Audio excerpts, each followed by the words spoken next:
बच्चों, class 12th में हम पिछले वीडियोज़ में हमने पढ़े थे कि चालक, विद्युत रोधी और अर्धचालक। आज हम पढ़ने जा रहे हैं दो तीन महत्वपूर्ण बातें। सबसे पहला पढ़ने जा रहे हैं हम भू संपर्कण या अर्थिंग बोलते हैं। भू संपर्कण या अर्थिंग क्या कहलाता है? आपने घरों में देखा होगा, अपने घरों में एक अलग से वायर डाल देते हैं, तार लगाते हैं, जो मेन पावर के पास तार होता है और उसको ज़मीन के अंदर गाड़ देते हैं, वो कहलाती है अर्थिंग। ये अर्थिंग आखिरकार क्यों लगाई जाती है? अर्थिंग इसलिए लगाई जाती है कि जब ओवर वोल्टेज होता है, धारा का मान बहुत अधिक हो जाता है, जो हमारे घर के अप्लायंस हैं, मतलब उपकरण हैं, वो सहन नहीं कर सकते हैं, और अगर वो विद्युत धारा उनमें प्रवाहित हो जाए तो वो ख़राब भी हो सकते हैं, नष्ट भी हो सकते हैं, क्योंकि सामर्थ्य अधिक होती है। तो वह सामर्थ्य जो है ना, कहाँ चली जाती है? उस तार के माध्यम से पृथ्वी के अंदर चली जाती है। तो उस तार को हम क्या कहते हैं? अर्थिंग बोलते हैं अंग्रेजी में, लेकिन हिंदी में उसको बोलते हैं भू संपर्कण। तो अगर हम कुछ इस प्रकार से कहें कि यदि किसी आवेशित पदार्थ को पृथ्वी से किसी चालक के माध्यम से, चालक के द्वारा मीन्स तार के द्वारा जोड़ दिया जाए, तो पदार्थ का आवेश चालक से होते हुए पृथ्वी में चला जाता है। इस प्रकार की प्रक्रिया को हम भू संपर्कण कहते हैं। अब दूसरी चीज़ हम पढ़ने जा रहे हैं, प्रेरण द्वारा आवेशन। जैसे कि हमने पहले भी पढ़ा था, बताया था, प्रेरण द्वारा आवेशन, इंडक्शन बोलते हैं इसको। क्या बोलते हैं? Induction, charging by induction.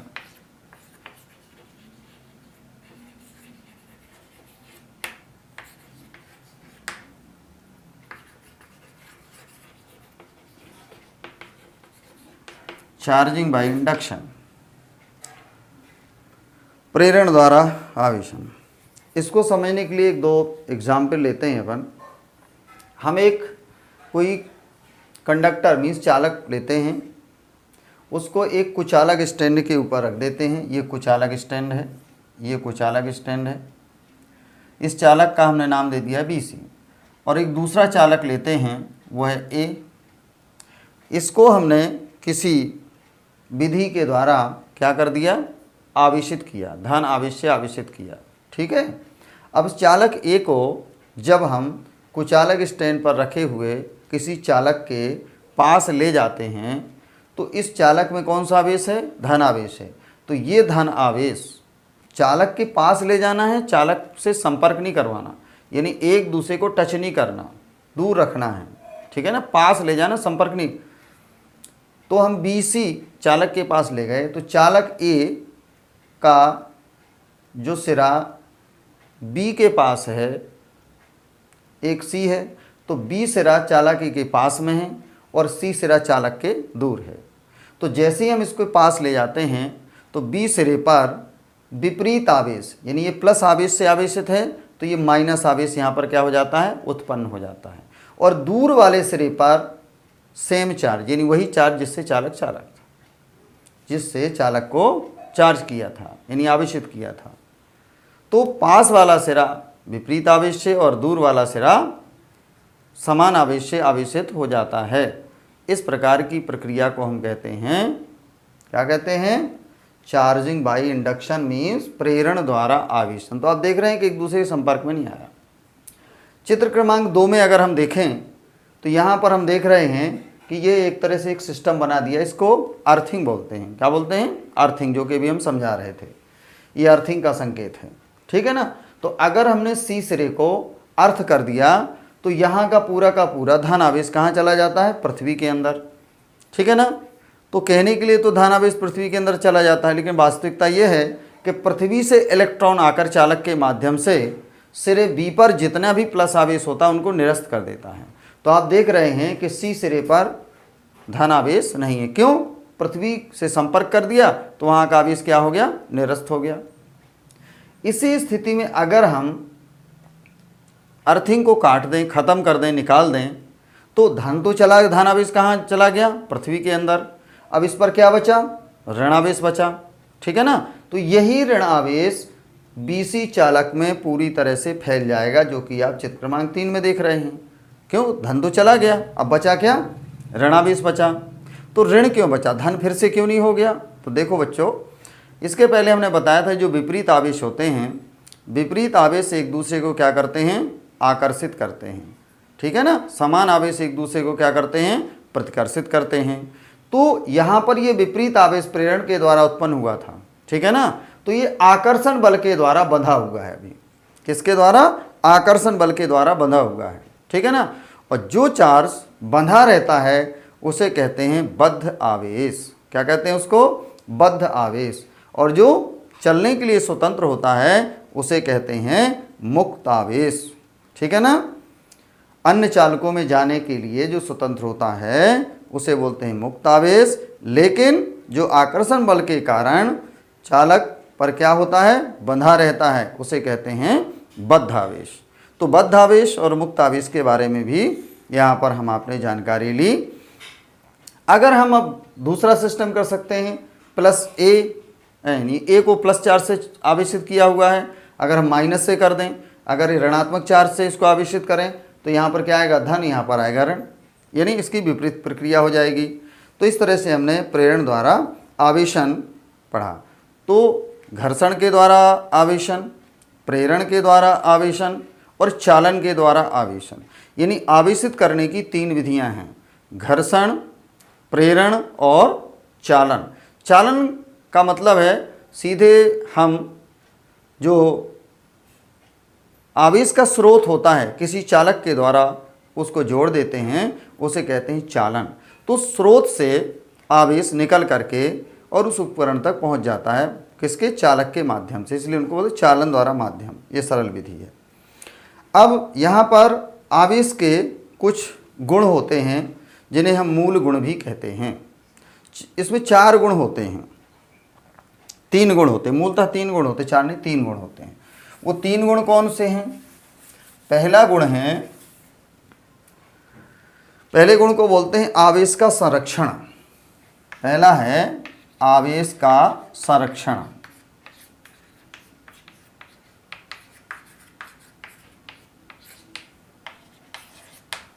आवेश का संरक्षण, जैसे आपने पिछली कक्षा में ऊर्जा संरक्षण, संवेग संरक्षण वगैरह वगैरह पढ़ा, इस प्रकार से आवेश का भी संरक्षण होता है। आवेश का क्वांटीकरण, आवेश का क्वांटीकरण,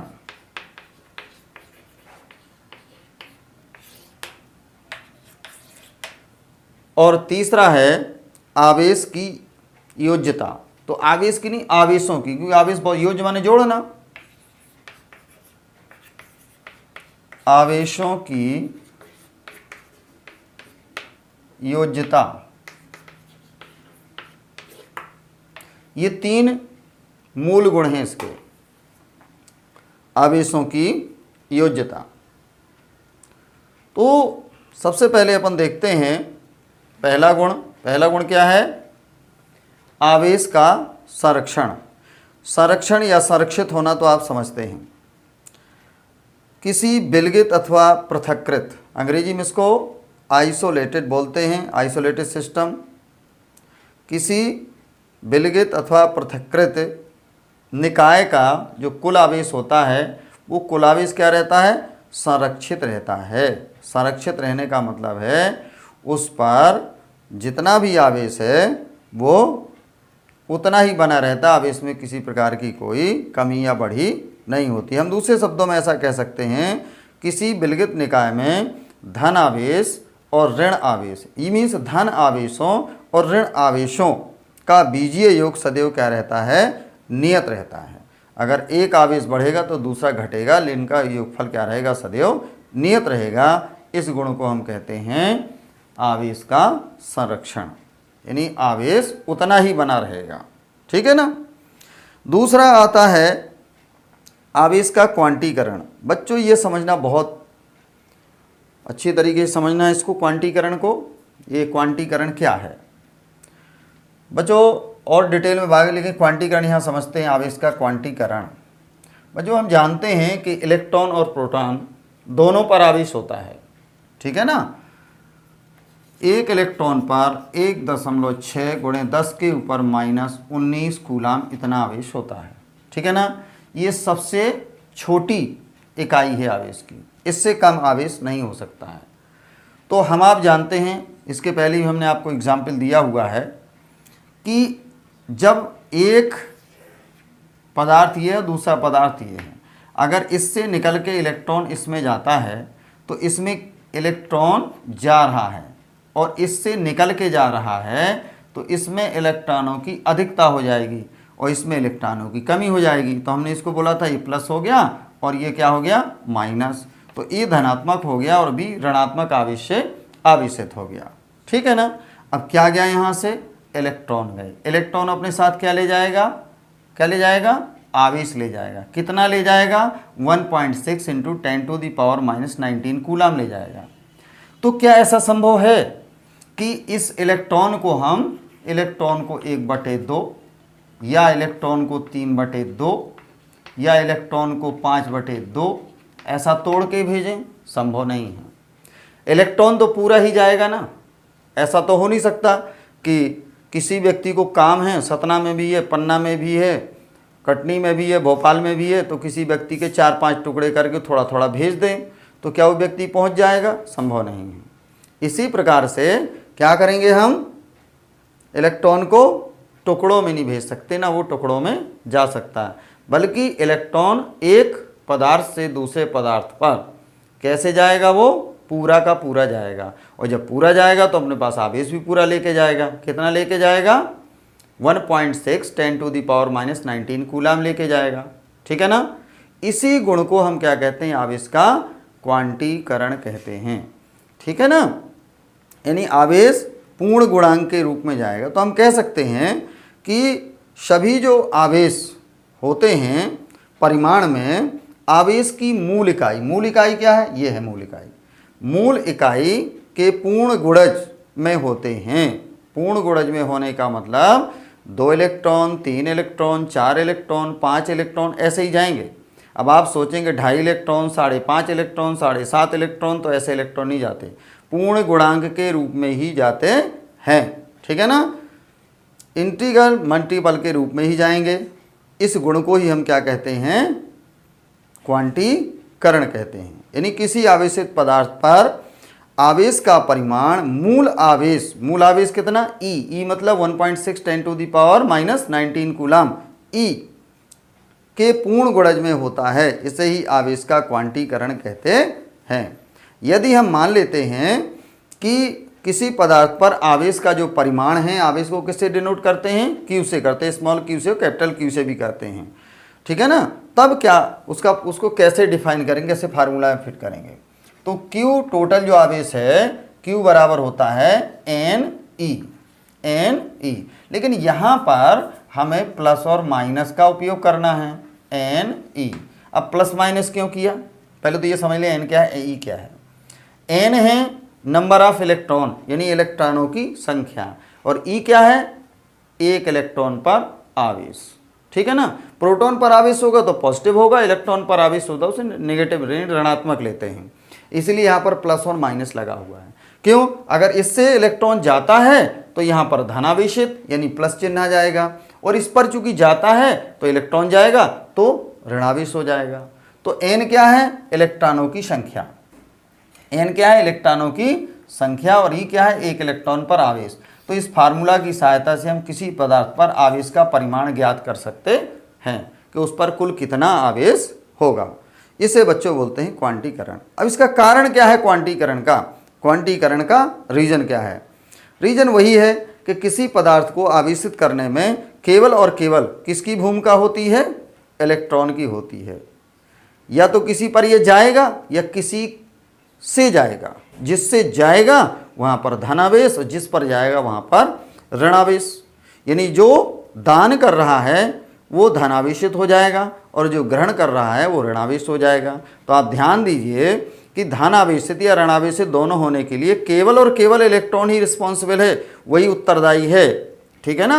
इसके लिए प्रोटॉन या अदर पार्टिकल जिम्मेवार नहीं है, ठीक है।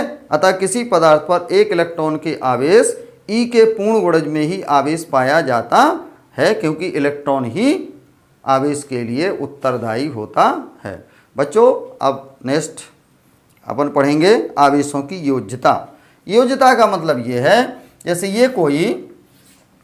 ये पदार्थ है, इस पर बहुत सारे आवेश हैं, मान लेते हैं Q1, Q2, Q3, Q4 dash Qn है, ठीक है ना। अब बहुत सारे आवेश हैं तो हमें निकालना है कि इस पर कुल कितना आवेश है। योज्यता मतलब होता है जोड़ना, ठीक है ना, कुल कितना आवेश है। तो क्या करेंगे, इसके लिए हम आवेशों को जोड़ देंगे, ठीक है ना। जब जोड़ देंगे तो वो कौन सा जोड़ होगा, सदिश होगा, आदेश होगा, आदेश, बीजीय योग कहते हैं इसको, क्या कहते हैं, बीजीय योग कहते हैं। तो इस पर जो कुल आवेश होगा वो Q = हो जाएगा Q1 plus Q2 plus Q3 plus dash Qn आवेश हो जाएगा। हम इसे कहते हैं आवेशों की योज्यता। तो अगर हमें किसी पदार्थ की सतह पर बिखरा हुआ आवेश पड़ा हुआ है तो कुल आवेश की गणना करना है, तो क्या करेंगे, हम क्या करेंगे, उन आवेशों का बीजीय योग कर लेंगे, वह कुल आवेश के बराबर होगा। इसी को बोलते हैं हम क्या, आवेशों की योज्यता। तो ये 3 प्रकार के गुण थे, उनके बारे में अध्ययन किया।